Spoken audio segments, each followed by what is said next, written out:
have the very rare privilege of the Speaker, the Deputy Chairperson, presiding officer of Rajya Sabha, which is a symbol of the largest democracy in the world. I underline the largest democracy in the world, has agreed to chair the session of the Global Energy Parliament. This is history for us. We thank him very much. Now it's my great privilege to sit in this chair, that is to preside over the Global Energy Parliament.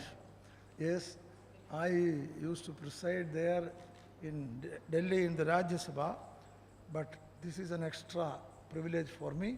I thank Sri Ananda Bose, the Honorable Speaker of this House, for giving me this opportunity.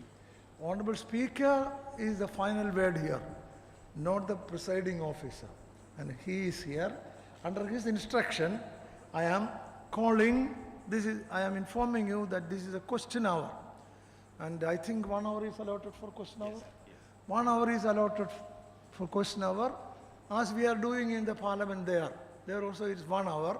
And during the question hour, the members can ask question, and the concerned minister is expected to reply to those questions.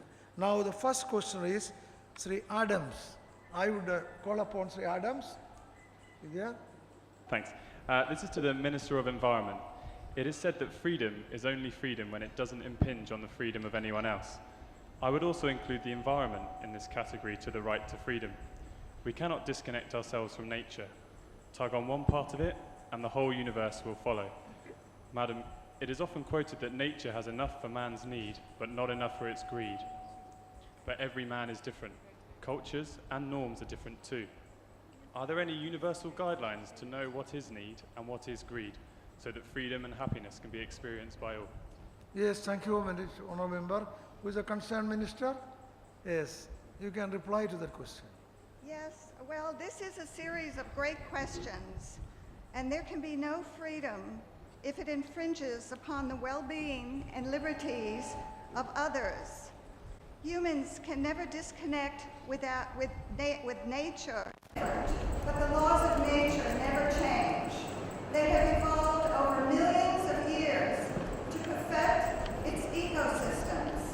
For man or any corporate entity to think that they know better and can control or change nature for its own gain reveals the height of ignorance